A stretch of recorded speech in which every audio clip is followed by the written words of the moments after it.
Okay, ಕನ್ನಡಕ್ಕೆ ಒಬ್ಬ ಅದ್ಭುತ ನಟನನ್ನು ಕೊಟ್ಟೆ ಅಂತ ನಿರ್ದೇಶಕರು ಹೇಳ್ತಾ ಇದ್ರು, ಜನ ಕೂಡ ಅದನ್ನೇ ಮಾತನಾಡ್ತಾ ಇದ್ದಾರೆ. ಒಬ್ಬ ನಟನಾಗಿ ಇವತ್ತು ಹೊರಹೊಮ್ಮಿದ್ದೀರಾ, ಎಷ್ಟು ಖುಷಿ ಆಗ್ತದೆ ಈ ರೆಸ್ಪಾನ್ಸ್?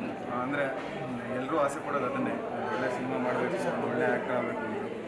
ನನ್ನ ಕೈಯಲ್ಲಿ ಏನೆಲ್ಲ ಆಗುತ್ತೆ ಅಷ್ಟು ಹಾರ್ಡ್ ವರ್ಕ್ ಮಾಡಿದ್ದೆ. ಅದನ್ನು ಸ್ಕ್ರೀನಲ್ಲಿ ನೋಡಿ ಜನ ಒಪ್ಕೊಂಡಿದ್ದಾರೆ, ಮೆಚ್ಕೊಳ್ತಾ ಇದ್ದಾರೆ ಅನ್ನೋದೇ ದೊಡ್ಡ ವಿಷಯ. ಫಸ್ಟ್ ಆಫ್ ಆಲ್ ನಾನು ಅದನ್ನು ಎಂಜಾಯ್ ಮಾಡ್ತೀನಿ ಫಸ್ಟು. ಆಮೇಲೆ ರಿಸಲ್ಟು ಅಂದರೆ ಇವಾಗ ತುಂಬ ಕೆಲಸಗಳಿದೆ, ಒಂದು ಶೋ ಆಗಿದ್ದಷ್ಟೇ, ಇನ್ನು ಜನರಿಗೆ ರೀಚ್ ಮಾಡಿಸೋದು ತುಂಬ ಕೆಲಸ ಇದೆ. ಸೊ ಎಲ್ಲರೂ ಹೆಲ್ಪ್ ಬೇಕು ನಮಗೆ ಇವಾಗ. ಸೊ ನೀವು ಮೀಡಿಯಾದವರು ಎಷ್ಟು ನಮ್ಮನ್ನು ಪುಷ್ ಮಾಡ್ತೀರೋ ಅಷ್ಟು ರೀಚ್ ಆಗುತ್ತೆ. ಸೋಷಿಯಲ್ ಮೀಡಿಯಾದಲ್ಲಾಗಲಿ ನಮ್ಮ ಸರೌಂಡಿಂಗ್ ಏನು ಸಿನಿಮಾ ನೋಡಿದ್ದಾರೆ ಇವ್ರುಗಳೇ ನಮ್ಮನ್ನು ಮುಂದೆ ತರಬೇಕು ಹೊರತು ಬೇರೆ ಹೊಸ ಆಡಿಯನ್ಸ್ ಮತ್ತೆ ನಾವು ಹುಡ್ಕೊಂಡು ಹೋಗೋಕ್ಕಾಗಲ್ಲ. ಇವಾಗ ಯಾರು ಸಿನಿಮಾ ನೋಡಿದಾರೋ ಅವರೆಲ್ಲ ಹೊರಗಡೆ ಬಂದು ಏನು ಸೋಷಿಯಲ್ ಮೀಡಿಯಾದಲ್ಲಿ ಮೌತ್ ಟಾಕ್ ಏನು ಕೊಡ್ತಾರೋ ಅದೇ ಮ್ಯಾಟ್ರ್ ಆಗೋದು ಅಂತ ನಮಗೆ ಇವಾಗ ಇತ್ತೀಚಿನ ಪ್ರಮೋಷನ್ಸ್ ಡೇಸಲ್ಲಿ ಗೊತ್ತಾಗ್ತಿದೆ. ಸೊ ಅದನ್ನು ಸರಿಯಾಗಿ ಮಾಡೋಣ, ಒಂದು ಒಳ್ಳೆ ಸಿನಿಮಾ ಮಾಡಿದ್ದೀವಿ ಅಂತ ಎಲ್ಲರೂ ಹೇಳ್ತಾ ಇದ್ದೀವಿ. ಸೊ ಅದನ್ನು ಸರಿಯಾಗಿ ಜನರಿಗೆ ರೀಚ್ ಮಾಡಿಸೋಣ, ಅಷ್ಟೇ ದೊಡ್ಡ ಟಾಸ್ಕ್ ಇವಾಗ. ನನ್ನ ಬಗ್ಗೆ ನಾನು ಖುಷಿ ಪಡೋದು ಎಲ್ಲ ಒಂದು ಟೈಮ್, ಸರ್ಟನ್ ಟೈಮ್ ಆಗುತ್ತೆ. ಅದನ್ನು ಎಂಜಾಯ್ ಮಾಡೋಕ್ಕೂ ನಮ್ಗೆ ಇವಾಗ ಆಬ್ವಿಯಸ್ಲಿ ಆಗ್ತಿಲ್ಲ. ಅಂದರೆ ಫೇಕಾಗಿ ಸ್ಮೈಲ್ ಮಾಡಬೇಕಷ್ಟೇ, ಒಳಗಡೆ ಅಷ್ಟು ಓಡ್ತಾ ಇದೆ.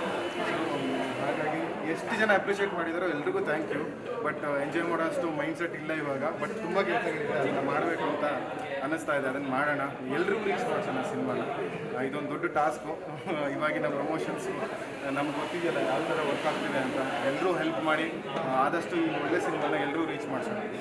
ಒಬ್ಬ ನಟನಿಗೆ ಹೆಲ್ಪ್ ಸಿಗೋದು ಅಂತಂದರೆ ಮೊದಲನೇ ಬಾರಿ ಅಂದರೆ ಫಸ್ಟ್ ಸ್ಟೆಪ್ ಅಂದರೆ ಶಿಳ್ಳೆ ಚಪ್ಪಾಳೆ, ಅದನ್ನು ತಾವಿವತ್ತು ಎಂಜಾಯ್ ಮಾಡಿದ್ದೀರಿ? ಖಂಡಿತ ಮಾಡಿದ್ದೀನಿ.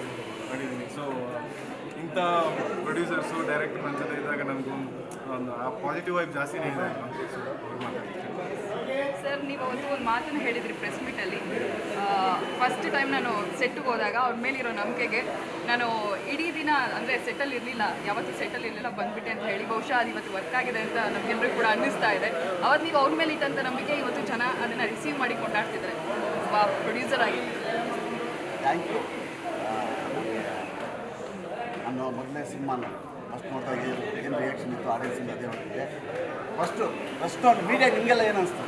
ತುಂಬ ಖುಷಿ ಆಯಿತು. ಆಫ್ಟರ್ ಅ ಲಾಂಗ್ ಟೈಮ್ ಒಂದು ಅದ್ಭುತ ಸಿನಿಮಾ ಕನ್ನಡಕ್ಕೆ ಸಿಕ್ತು ಅಂತ. Thank you. ನನಗೆ ಖುಷಿ ಅಂದರೆ ಅದೇ ಒಳಗಡೆ ಹೇಳ್ತಿದ್ದೆ, ಇವತ್ತು ಹುಟ್ಟಿದೆಯಾ ಕಣೋ ಕನ್ನಡ ಇಂಡಸ್ಟ್ರಿಗೆ ನೀವು ಅಂತ.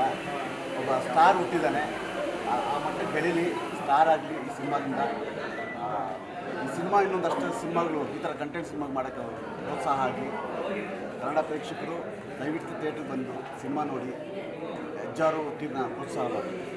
ನಿಮಗೆ ಡಿಸಪಾಯಿಂಟ್ ಅಂತೂ ಮಾಡಲ್ಲ. ನಿಮ್ಗೆ ಯಾರೋ ನೀವು ಬಂದು ನಿಮ್ಗೆ ಇಷ್ಟ ಆದರೆ ನೀವು ಇಬ್ಬರಿಗೆ ಹೇಳಿ, ಇಲ್ಲದೇ ಯಾರಿಗೂ ಹೇಳ್ಬೇಡಿ, ಅಷ್ಟು ಕಾನ್ಫಿಡೆಂಟ್ ಅಂತ ಹೇಳ್ತೀನಿ. ನಿಮ್ಮ ಪ್ರಾಡಕ್ಟ್ ಮೇಲೆ ನಿಮಗಿರುವಂಥ ನಂಬಿಕೆ ಅವತ್ತು ಹೇಳಿದ್ದೀನಿ ನಾನು, ಫ್ರೀಯಾಗಿ ಯಾರಿಗೂ ಸಿನಿಮಾ ತೋರಿಸಲ್ಲ ಅಂತೇಳಿ. ಪ್ರತಿಯೊಬ್ಬರು ಫ್ಯಾಮಿಲಿ ಆಗಿದ್ದು ಕೂಡ ಎಲ್ಲರೂ ದುಡ್ಡು ಕೊಟ್ಟು ಸಿನಿಮಾ ನೋಡ್ತಾ ಇದ್ದಾರೆ. ಬಹುಶಃ ಆ ನಿಮ್ಮ ಕಾನ್ಫಿಡೆಂಟ್ ನಮ್ಗೆ ಕಾಣ್ತಾ ಇದೆ ಇಲ್ಲಿ. ಖಂಡಿತ. Thank you. ಇದು ಇನ್ನೂ ಒಂದು ಈಗ ಎಷ್ಟಿದೆ 84 ಸ್ಕ್ರೀನಲ್ಲಿ, ಇದು 80ರಿಂದ 100 ಆಗಲಿ, 150 ಆಗಲಿ, 200 ಆಗಲಿ ಬಯಸ್ತೀನಿ. Thank you sir. Thank you.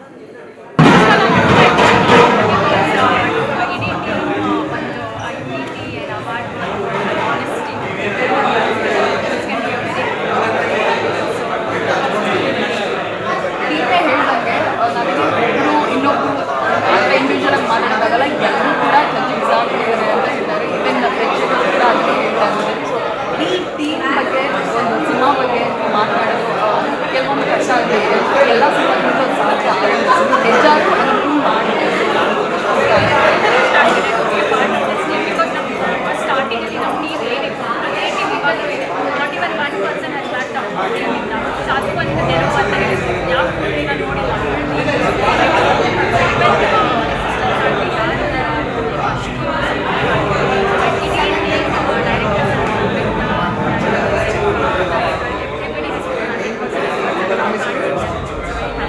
So ಇವಾಗ ಥಿಯೇಟ್ರಲ್ಲಿ ಸಿನಿಮಾ ನೋಡ್ದೋದು ಬಿಟ್ಟು ಇನ್ನು ಯಾರೆಲ್ಲ ಸಿನಿಮಾ ನೋಡಿಲ್ಲ ಅವರು ಕೇಳುವಂಥ ಒಂದು ಬಗ್ಗೆ ಯಾಕೆ ಸಿನಿಮಾ ನೋಡಬೇಕು ಅಂತ, ಅದಕ್ಕೆ ನಿಮ್ಮ ಉತ್ತರ ಒಬ್ಬ ನಟಿಯಾಗಿ ಆ್ಯಂಡ್ ಆಡಿಯನ್ಸ್ ಆಗಿ ನಾನು ಹೇಳ್ತೀನಿ.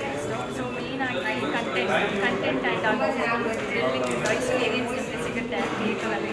ಸೊ ಯಾರೆಲ್ಲ ಸಿನಿಮಾ ಸಿನಿಮಾ ನಮ್ಮ ಟೀಚರ್